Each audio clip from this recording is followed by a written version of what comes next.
കോഴിക്കോട് ഫറോക്കിൽ 15-കാരിയെ സഹപാഠികൾ ചേർന്ന് പീഡിപ്പിച്ച സംഭവത്തിൽ മൊഴി നൽകി പെൺകുട്ടി. 3 പേർ ചേർന്ന് തന്നെ പീഡിപ്പിച്ചെന്ന് പെൺകുട്ടി മൊഴി നൽകി. മറ്റൊരു വിദ്യാർത്ഥി ദൃശ്യങ്ങൾ പകർത്തി പ്രചരിപ്പിച്ചതായും മൊഴിയുണ്ട്. ഇതോടെ കേസിൽ 4 പ്രതികളായ വിദ്യാർത്ഥികളെയും വെള്ളിമാടുകുന്ന് ചിൽഡ്രൻസ് ഹോമിൽ താമസിപ്പിക്കാൻ ഉത്തരവായി. ദിൽഷ തിലകൻ ചേരുന്നു കോഴിക്കോട് നിന്ന് കൂടുതൽ വിവരങ്ങളുമായി.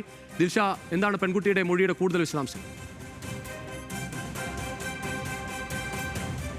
രുചീഷ്, ഏകദേശം 1.5 ആഴ്ച മുമ്പാണ് കോഴിക്കോട് നല്ലളം പോലീസ് സ്റ്റേഷൻ പരിധിയിൽ ഈ ഒരു സംഭവം നടക്കുന്നത്. പെൺകുട്ടിയുടെ ആദ്യ മൊഴിയിൽ 2 വിദ്യാർത്ഥികൾ തന്നെ ശാരീരികമായിട്ട് ലൈംഗികമായിട്ട് പീഡിപ്പിച്ചു. മറ്റൊരു വിദ്യാർത്ഥി, അതായത് 14 വയസ്സുള്ള വിദ്യാർത്ഥികൾ, തൊട്ടടുത്ത സ്കൂളിലെ സുഹൃത്തുക്കൾ കൂടിയാണ്. ഇവരാണ് പെൺകുട്ടിയെ ലൈംഗികമായിട്ട് പീഡിപ്പിച്ചത്.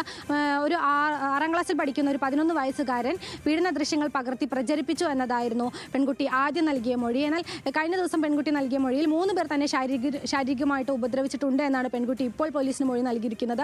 ഇത് പ്രകാരം ഇപ്പോൾ ഇതോടുകൂടി ഈ കേസിൽ പ്രതികളായ വിദ്യാർത്ഥികളുടെ എണ്ണം 4 ആയിട്ടുണ്ട്. ഈ 4 പേരും കഴിഞ്ഞ ദിവസം ജുവനൈൽ ജസ്റ്റിസ് ബോർഡിന് മുമ്പിൽ ഹാജരാക്കിയിട്ടുണ്ടായിരുന്നു. ഇവരെ വെള്ളിമാടുകുന്ന് ചിൽഡ്രൻസ് ഹോമിലേക്ക് മാറ്റാനാണ് ഇപ്പോൾ ഉത്തരവായിരിക്കുന്നത്.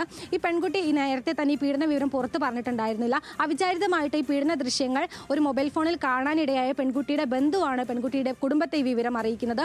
അങ്ങനെ അവർ അധ്യാപകരെ അറിയിക്കുകയായിരുന്നു. സ്കൂളിൽ നടത്തിയ ഒരു കൗൺസിലിങ്ങിനിടയിലാണ് ഈ ഞെട്ടിക്കുന്ന വിവരങ്ങൾ പുറത്തു വന്നത്. ഉടനെ തന്നെ അത് നല്ലളം പോലീസ് സ്റ്റേഷനിൽ പരാതി നൽകുകയും നല്ലളം പോലീസ് പോക്സോ അടക്കമുള്ള വകുപ്പുകൾ ചുമത്തിയ ശേഷം CWC വിവരം അറിയിക്കുകയുമായിരുന്നു. തുടർന്ന് ഈ ആരോപണ വിധേയരായ വിദ്യാർത്ഥികൾക്ക് ഹാജരാകാൻ വിദ്യാർത്ഥികളുടെ രക്ഷിതാക്കൾക്ക് ഹാജരാകാൻ വേണ്ടി നോട്ടീസ് നൽകിയിട്ടുണ്ടായിരുന്നു. പിന്നീടാണ് പെൺകുട്ടിയുടെ കൂടുതൽ മൊഴി പുറത്തു വരുന്നത്.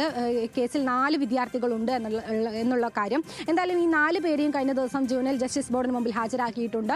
ഇവരെ വെള്ളിമാടുകുന്ന് ചിൽഡ്രൻസ് ഹോമിലേക്ക് മാറ്റാനാണ് ഉത്തരവായിരിക്കുന്നത്. രുചീഷ്, ദിൽഷ, ഈ സ്കൂൾ അധികൃതരുമായൊക്കെ ഈ കേസുമായി സംബന്ധിച്ച് പോലീസ് സംസാരിച്ചിട്ടുണ്ടോ?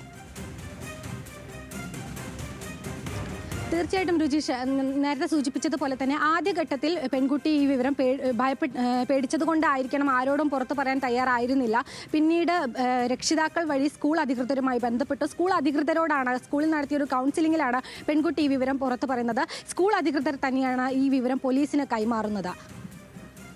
ശരി ദിൽഷ, എന്തായാലും കോഴിക്കോട് 15-കാരിയെ പീഡിപ്പിച്ച സംഭവത്തിൽ ഇപ്പോൾ പ്രതികളുടെ എണ്ണം 4 ആയിട്ടുണ്ട്.